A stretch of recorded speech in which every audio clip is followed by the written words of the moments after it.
Hai guys, welcome back to my channel. Siapa nih yang lagi galau nungguin kapan SKB? Tentunya kalian harap-harap cemas ya, lolos CPNS atau enggak. Sudah mulai ada titik terang tentang kapan pelaksanaan SKB. Ada surat edaran rencana pelaksanaan SKB CPNS formasi tahun 2019. Di situ disebutkan tentang jadwal SKB dan dibahas juga hal-hal penting yang berkaitan. Utamanya karena tes SKB kalian ini kan berbarengan dengan pandemi COVID-19. Jadi, pastinya ada beberapa hal yang harus diperhatikan, khususnya mengenai protokol kesehatan pencegahan COVID-19. Ingat guys, manusia hanya bisa berencana, tetapi Tuhan pula lah yang nanti menentukan hasilnya. Tapi semoga dari rencana yang ada di surat ini bisa dilaksanakan dengan baik. Apalagi bulan Juli ini kan sudah dilaksanakan SKD Dikdin. Tentunya panitia seleksi CPNS melakukan evaluasi tentang pelaksanaan tes tersebut. Yang sejatinya tesnya kan serupa dengan tes SKB. Foto yang ada di file ini sepertinya juga hasil dari dokumentasi SKD Dikdin. Kita bahas satu persatu poin-poin penting dari surat edaran tersebut guys. Yang pertama, isi edaran bagi peserta seleksi. Poin 1. Peserta seleksi dianjurkan untuk melakukan isolasi mandiri mulai 14 hari sebelum pelaksanaan seleksi. Untuk mekanismenya ini seperti apa, kita tunggu aja untuk informasi selanjutnya, karena jelas bagi kalian yang masih diberi kesibukan bekerja, tentunya hal ini akan susah dilaksanakan. Tapi yang perlu digarisbawahi adalah di situ kata-katanya dianjurkan. Poin yang kedua, peserta tidak diperkenankan mampir ke tempat lain selain ke tempat seleksi. Apalagi mampir ke rumah mantan ya. Kalau bisa sih jangan. Mungkin yang mau sambil plesir-plesir main ke tempat-tempat tertentu misal, mending dipikir-pikir dulu kali ya. Poin ketiga, wajib menggunakan masker yang menutupi hidung, mulut, hingga dagu. Jika diperlukan, penggunaan pelindung wajah atau face shield bersama masker sangat direkomendasikan sebagai perlindungan tambahan. Berarti yang wajib ini adalah masker aja ya guys. Untuk face shield-nya sunnah gitu. Poin keempat, tetap mempertahankan jaga jarak minimal 1 meter dengan orang lain sesuai ketentuan tim gugus tugas masing-masing wilayah. Poin 5, membawa alat tulis pribadi. Kita tahu bahwa di tes SKD kemarin kan kalian tidak diperbolehkan untuk membawa alat tulis. Jangankan alat tulis, membawa kenangan bersamanya aja tidak boleh.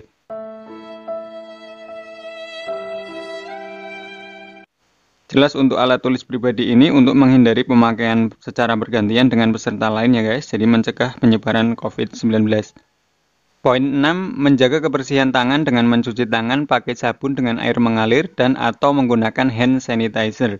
Bagi kalian yang punya hand sanitizer sendiri, alangkah lebih baiknya jika kalian membawa hand sanitizer saat tes.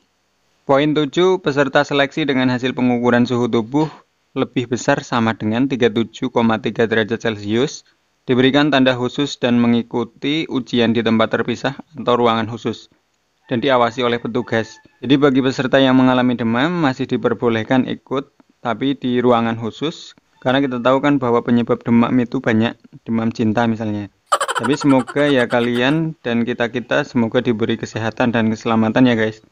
Poin 8, peserta seleksi yang berasal dari wilayah yang berbeda dengan lokasi ujian mengikuti ketentuan protokol perjalanan yang ditetapkan oleh pemerintah. Jadi jangan lupa ikuti update kebijakan pemerintah ya guys, terutama kebijakan dari daerah tempat tinggal kalian dan kebijakan dari daerah di mana kalian akan mengikuti tes. Poin yang selanjutnya, pengantar dan atau orang tua dilarang masuk dan menunggu di dalam area seleksi untuk menghindari kerumunan. Jadi jangan khawatir bagi kalian yang ingin diantar oleh orang tersayang, tetap diperbolehkan, hanya saja nanti pengantar tidak boleh masuk ke area-area tertentu. Poin selanjutnya, akuntabilitas nilai hasil seleksi CAT secara live score dapat disaksikan secara live oleh masyarakat melalui media online streaming. Jadi kita tahu kan bahwa di saat SKD itu untuk live score-nya ditampilkan di komputer yang ada di lokasi tes. Nah mungkin untuk yang SKB ini agak berbeda. Sepertinya sih mungkin akan ditampilkan di website tertentu gitu. Jadi siapa saja boleh memantau ya, termasuk mantan kalian bisa memantau nilai kalian dari rumah. Poin selanjutnya, memastikan prosedur penyelenggaraan seleksi sesuai dengan ketentuan.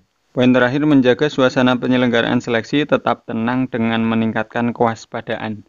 Ini adalah gambaran tentang pelaksanaan SKD yang tentunya sudah kalian lewati dengan penuh perjuangan. Pelamat CPNS sendiri ada 4 jutaan guys. Yang hadir ujian ada 3 jutaan dan kalian termasuk salah satu peserta yang lolos ke SKB. Kalian hebat guys, semoga 2020 sukses jadi CPNS ya. Sedangkan untuk total peserta SKB ada 336.487 peserta.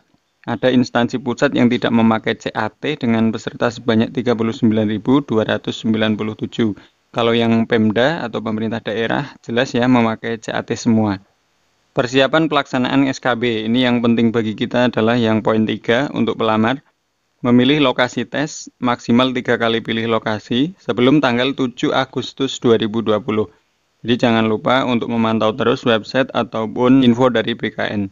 Kemudian mencetak kartu peserta ujian SKB melalui SSCN akun mulai tanggal 8 Agustus 2020. Ini adalah poin tentang pencetakan ulang kartu peserta. Yang pertama, presensi peserta dari manual ke barcode atau QR code. Upaya untuk mencegah penularan melalui penggunaan sheet atau kertas absen. Jadi pas SKD kemarin kan absennya menggunakan kertas. Jadi sepertinya ini hanya menggunakan barcode. Kemudian jeda waktu antara pelaksanaan SKD dengan SKB cukup panjang.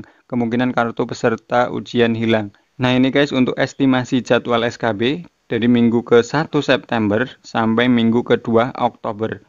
Jadi kalian pastinya di antara waktu-waktu tersebut. Jangan lupa untuk terus memantau pengumuman dari instansi kalian.